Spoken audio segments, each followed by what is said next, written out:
Good morning. Good morning. Welcome to Google I/O. It's a beautiful day, I think warmer than last year. Hope you're all enjoying it. Thank you for joining us. I think we have over 7,000 people here today, as well as many people. We are live streaming this to many locations around the world. So thank you all for joining us today. We have a lot to cover. But before we get started, I had one important business which I wanted to get over with. Towards the end of last year, it came to my attention that we had a major bug in one of our core products. It turns out we got the cheese wrong in our burger emoji. Anyway, we went hard to work. I never knew so many people cared about where the cheese is. We fixed it. The irony of the whole thing is I'm a vegetarian in the first place.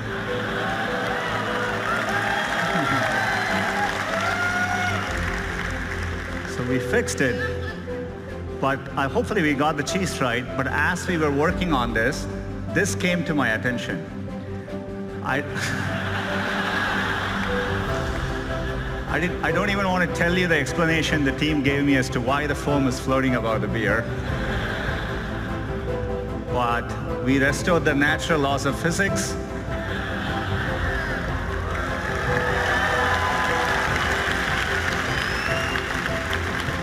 So all is well. We can get back to business. We can talk about all the progress since last year's I/O. I'm sure all of you would agree it's been an extraordinary year on many fronts. I'm sure you've all felt it. We're at an important inflection point in computing, and it's exciting to be driving technology forward. And it's made us even more reflective about our responsibilities. Expectations for technology vary greatly depending on where you are in the world or what opportunities are available to you. For someone like me who grew up without a phone, I can distinctly remember how gaining access to technology can make a difference in your lives. And we see this in the work we do around the world. You see it when someone gets access to a smartphone for the first time. And you can feel it in the huge demand for digital skills we see. That's why we've been so focused on bringing digital skills to communities around the world. So far, we have trained over 25 million people, and we expect that number to rise over 60 million in the next 5 years. It's clear technology can be a positive force, but it's equally clear that we just can't be wide-eyed about the innovations technology creates. There are very real and important questions being raised about the impact of these advances and the role they'll play in our lives. So we know the path ahead needs to be navigated carefully and deliberately. And we feel a deep sense of responsibility to get this right. That's the spirit with which we are approaching our core mission to make information more useful, accessible, and beneficial to society. I've always felt that we were fortunate as a company to have a timeless mission that feels as relevant today as when we started. And we're excited about how we can approach our mission with renewed vigor thanks to the progress we see in AI. AI is enabling this for us to do this in new ways, solving problems for our users around the world. Last year at Google I/O, we announced Google AI. It's a collection of our teams and efforts to bring the benefits of AI to everyone.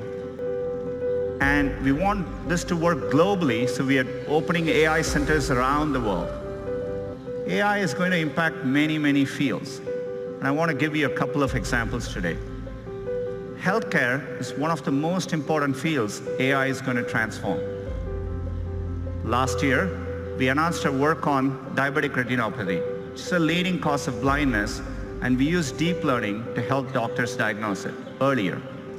And we've been running field trials since then at Aravind and Sankara hospitals in India, and the field trials are going really well. We are bringing expert diagnosis to places where trained doctors are scarce. It turned out, using the same retinal scans, there were things which humans quite didn't know to look for, but our AI systems offered more insights. Your same eye scan turns out holds information with which we can predict the 5-year risk of you having an adverse cardiovascular event, heart attack or strokes. So to me, the interesting thing is that, more than what doctors could find in these eye scans, the machine learning systems offered newer insights. This could be the basis for a new non-invasive way to detect cardiovascular risk. And we just published the research, and we are going to be working to bring this to field trials with our partners. Another area where AI can help is to actually help doctors predict medical events. Turns out doctors have a lot of difficult decisions to make, and for them, getting advance notice, say 24 to 48 hours before a patient is likely to get very sick, has a tremendous difference in the outcome. And so we put our machine learning systems to work. We've been working with our partners using de-identified medical records. And it turns out if you go and analyze over 100,000 data points per patient, more than any single doctor could analyze, we can actually quantitatively predict the chance of readmission 24 to 48 hours before, earlier than traditional methods. It gives doctors more time to act. We are publishing our paper on this later today, and we are looking forward to partnering with hospitals and medical institutions. Another area where AI can help is accessibility. We can make day-to-day use cases much easier for people. Let's take a common use case. You come back home in the night and you turn your TV on. It's not that uncommon to see two or more people passionately talking over each other. Imagine if you are hearing impaired and you're relying on closed captioning to understand what's going on. This is how it looks to you. Danny age level, but he's above the mental level. In other words, he understands enough. As you can see, it's gibberish. You can't make sense of what's going on. So we have machine learning technology called Looking to Listen. It not only looks for audio cues, but combines it with visual cues to clearly disambiguate the two voices. Let's see how that can work, maybe in YouTube. On a Danny age level, but he's above a calendula level. In other words, he understands enough to... You said it was all right to lose on purpose. You said it's all right to lose on purpose and advertise that to the fence. It's perfectly okay. You said it's okay. We have nothing else to talk about. We have a lot to talk about.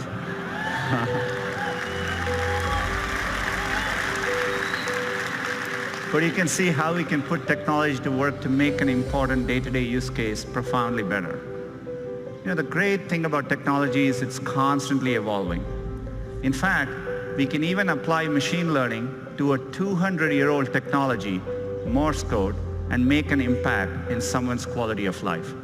It's great to reinvent products with AI. Gboard is actually a great example of it. Every single day, we offer users, and users choose over 8 billion auto corrections each and every day. Another example of one of our core products, which we are redesigning with AI, is Gmail. We just had a new, fresher look for Gmail, a recent redesign. Hope you're all enjoying using it. We are bringing another feature to Gmail. We call it Smart Compose. So as the name suggests, we use machine learning to start suggesting phrases for you as you type. All you need to do is to hit tab and keep auto-completing.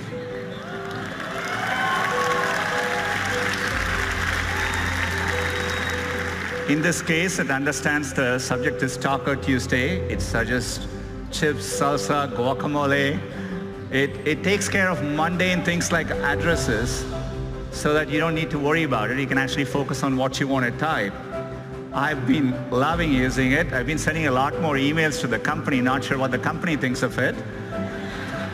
But it's been great. We are rolling out Smart Compose to all our users this month and hope you enjoy using it as well.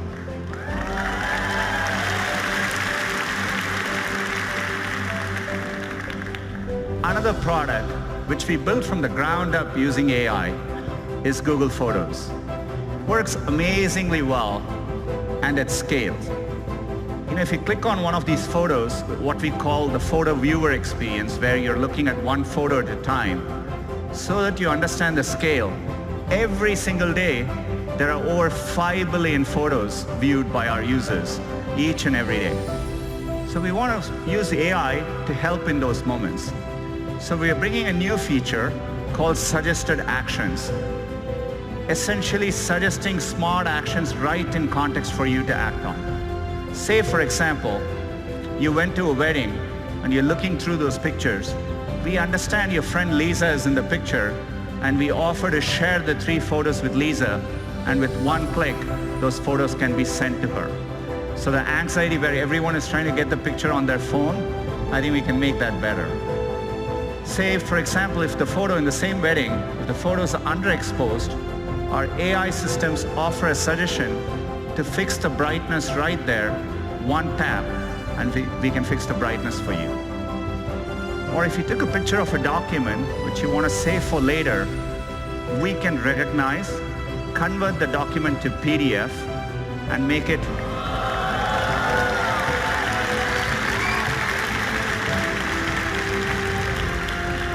much easier for you to use later. We want to make all these simple cases delightful. By the way, AI can also deliver unexpected moments. So for example, if you have this cute picture of your kid, we can make it better. We can drop the background color, pop the color, and make the kid even cuter. Or if you happen to have a very special memory, something in black and white, maybe of your mother and grandmother, we can recreate that moment in color and make that moment even more real and special.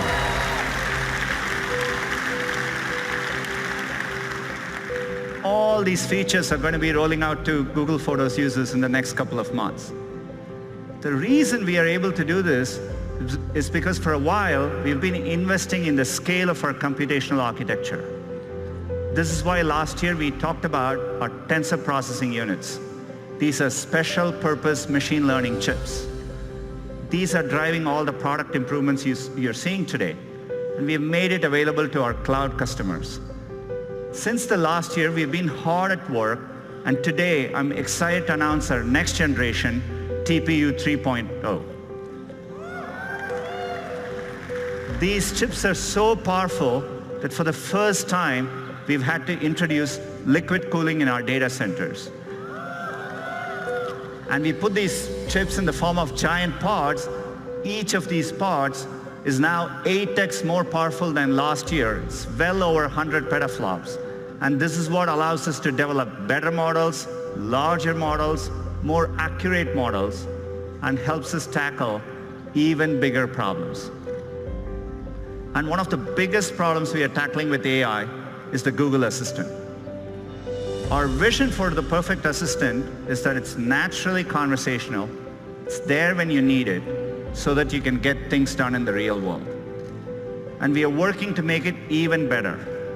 We want the assistant to be something that's natural and comfortable to talk to.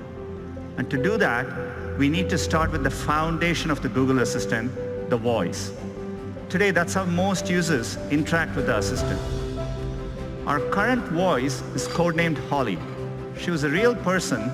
She spent months in our studio, and then we stitched those recordings together to create voice. But 18 months ago, we announced a breakthrough from our DeepMind team called WaveNet. Unlike the current systems, WaveNet actually models the underlying raw audio to create a more natural voice.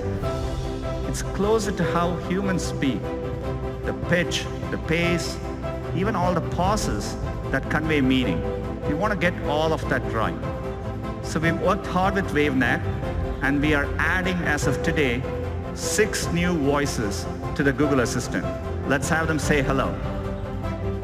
Good morning, everyone. I'm your Google Assistant. Welcome to Shoreline Amphitheater. We hope you'll enjoy Google I/O. Back to you, Sundar.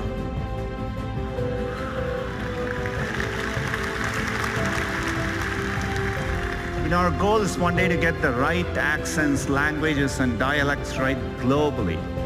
WaveNet can make this much easier. With this technology, we started wondering, who we could get into the studio with an amazing voice. Take a look. Couscous, a type of North African semolina in granules made from crushed durum wheat. I want a puppy with sweet eyes and a fluffy tail who likes my haikus. Happy birthday to the person whose birthday it is. Happy birthday to you. John Legend. He would probably tell you he don't want to brag, but he'll be the best assistant you ever had.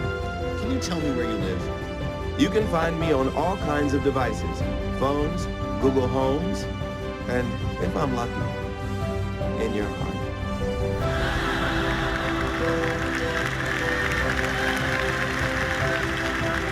That's right, John Legend's voice is coming to the assistant. Clearly, he didn't spend all the time in the studio answering every possible question that you could ask. But WaveNet allowed us to shorten the studio time, and the model can actually capture the richness of his voice. His voice will be coming later this year in certain contexts so that you can get responses like this. Good morning, Sundar. Right now in Mountain View, it's 65 with clear skies. Today, it's predicted to be 75 degrees and sunny. At 10 a.m., you have an event called Google I.O. Keynote. Then, at 1 p.m., you have margaritas. Have a wonderful day. I'm looking forward to 1 p.m. So John's voice is coming later this year. I'm really excited we can drive advances like this with AI. We are doing a lot more with the Google Assistant. And to talk to you a little bit more about it, let me invite Scott onto the stage.